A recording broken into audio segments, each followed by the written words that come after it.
세바 클래스에서 했던 스리 바가반의 가르침. 질문: 파다프라남 바가반, 사랑하는 바가반, 당신의 가르침 중에서 당신은 모든 관계는 에너지의 주고받음이라고 했습니다.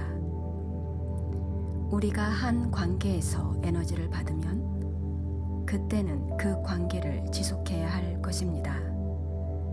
하지만 만약 우리가 그 관계를 고쳐보려고 노력한 후에도 이 관계가 우리에게 에너지를 주지 않으면 그러면 그 관계를 놓아버려야 합니다. 때로는 어떤 관계들은 우리에게 에너지를 주지 않는 관계들이 있습니다. 하지만 여전히 그 관계를 놓아버리지 못할 때가 있습니다. 그러한 경우에 우리는 어떻게 해야 할까요? 스리 바가반의 말씀: 삶은 관계입니다. 그리고 모든 관계는 에너지의 거래입니다. 우리가 이렇게 말하는 이유는 어떠한 관계이든 영향을 주는 많은 요인들이 있기 때문입니다. 과거 생일 수도 있고 행성의 위치, 까르마의 사이클, 그리고 더 많은 것들이 있습니다. 그래서 관계가 당신에게 에너지를 줄 수도 있고 당신의 에너지를 고갈시킬 수도 있습니다. 모든 것은 관계입니다. 왜냐하면 모든 것은 에너지일 뿐이기 때문입니다. 당신은 항상 관계 속에 있습니다. 문제는 우리가 관계라는 말을 사용할 때 당신은 오직 인간과 맺는 관계만을 상상하는 경향이 있습니다. 하지만 당신은 동물, 나무, 심지어는 무생물과도 관계를 맺고 있습니다. 하지만 우리가 인간관계에 대해서 말할 때 이것은 자아와 연료되어 있기 때문에 이것은 더욱 주고받는 관계처럼 되었습니다. 어떤 것이든 그것에 자아가 연료되었을 때는 이것은 사이클을 경험해야만 합니다. 어떠한 관계는 당신에게 기쁨, 행복 등을 줄 것입니다. 반면에 어떠한 관계는 그렇지 않습니다. 이것을 검증하는 최고의 방법은 있는 것을 보고 어떠한 관계가 에너지를 주고 어떠한 관계가 에너지를 주지 않는지를 숙고해 보는 것입니다. 이해하세요. 숙고의 과정은 타인의 행동 또는 관계를 판단하거나 비난하거나 분석하는 것이 아닙니다. 이것은 다른 사람에 관한 것이 아닙니다. 숙고하는 것은 항상 당신 자신에 관한 것입니다. 만약 상처, 고통, 증오가 있다면 이것은 당신 안에 있습니다. 다른 사람 안에 있는 것이 아닙니다. 그러므로 최상의 길은 이것과 함께 머물고 이것을 완전히 경험하는 것입니다.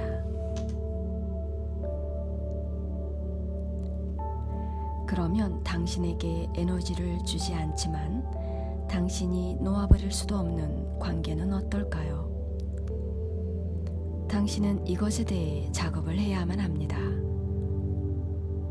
보려고 해보세요. 즉, 충정과 막고 있는 것들, 당신의 질투, 불안정, 불안, 당신이 그 관계에서 만들어 놓은 이미지를 보려고 노력하세요.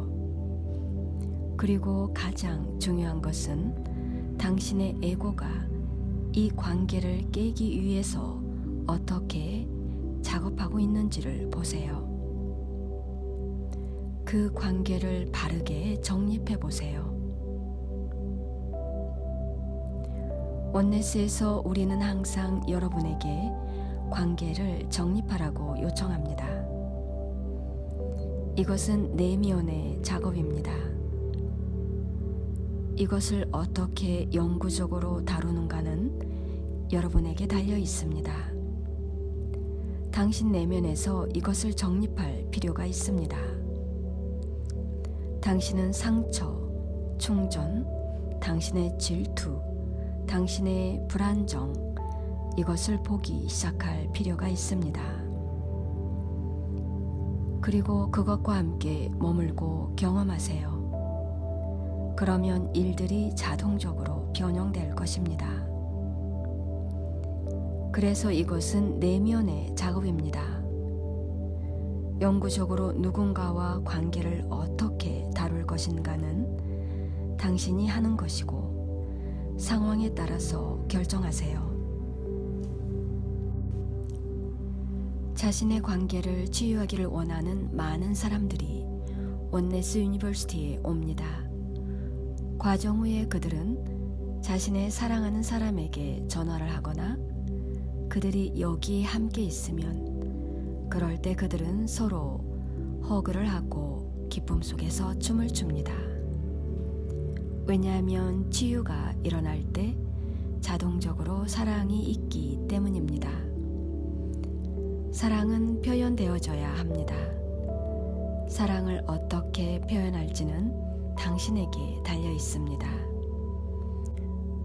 반면에 당신의 내면에 상처와 충전이 있을 때는 서로를 허그하거나 사랑한다는 말을 해도 소용이 없습니다. 그러므로 관계는 항상 에너지의 쌍방향 교환입니다. 당신이 그 관계를 놓아버려도 여전히 당신의 관계는 남습니다.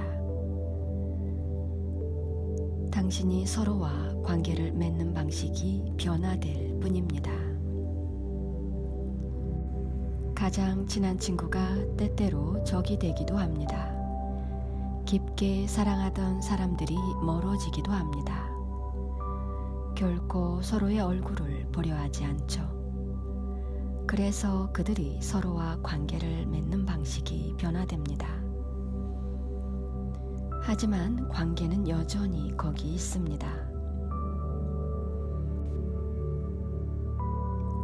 처음엔 사랑이 있던 관계가 이제 증오, 고통이 되었습니다. 그것이 일어난 것에 많은 이유가 있을 수 있습니다. 그래서 당신은 상대방을 바꿀 수 없습니다. 동시에 당신은 그들이 당신에 대해 지니는 느낌을 통제할 수 없습니다. 당신이 그들을 어떻게 느끼는지 그것이 중요합니다. 외부 세계가 내면 세계의 반영인 것처럼 내면 세계는 또한 외부 세계의 영향을 받습니다. 만약 당신이 많은 고통이 있다면 그것과 함께 머물면 그 고통이 기쁨으로 변화됩니다. 하지만 당신이 내면 세계와 외부 세계에서 관계를 정립하고자 하는 모든 노력을 기울인 후에도 이것이 여전히 당신에게 기쁨을 주지 않는다면 그때는 이 관계를 멈출 수 있을 것입니다. 하지만 그것을 멈춤으로써 당신은 오직 그 관계와 관계를 맺는 방식을 변화시키고 있을 뿐 그 관계는 여전히 남아있게 됩니다. 결국 그 관계에 있는 것이라곤 이원성과 분리일 뿐입니다. 그것은 마인드이고 이미지이고 에고입니다. 마인드는 항상 당신에게 기쁨, 즉 쾌락, 최대한의 안락과 행복한 상태를 주는 관계 속에 있기를 원합니다. 하지만 관계 안에 원네스 하나됨이 있을 때 당신은 그 관계와 더불어 행복합니다. 평화롭습니다. 그리고 이유 없는 기쁨과 환희가 있습니다. 무엇이 오더라도 지속적으로 당신에게 에너지를 줄 것입니다. 강렬하게 당신 자신의 에고 게임을 알아차리게 될 때, 그리고 당신의 가슴이 완전히 피어나게 되면 모든 관계가 자동적으로 당신에게 에너지를 줍니다. 우주는 계속해서 변화하고 있습니다. 당신은 한 사람이 삶에서 항상 똑같기를 기대할 수 없습니다. 또한 당신이 가장 사랑하던 사람이 당신에게 고통을 줄 수 있습니다. 그리고 이것이 삶입니다. 항상 즐거운 순간만이 있는 것은 아닙니다. 우리는 삶의 모든 상승과 하강 속에 참여하고 있습니다. 우리는 이것을 받아들여야 합니다. 그리고 이것은 당신이 삶의 상황에 응답하거나 또는 반응하는 방식입니다. 그래서 삶은 관계입니다. 이 관계는 고통일 수도 기쁨일 수도 있습니다. 이것은 에너지입니다. 이것을 경험하세요.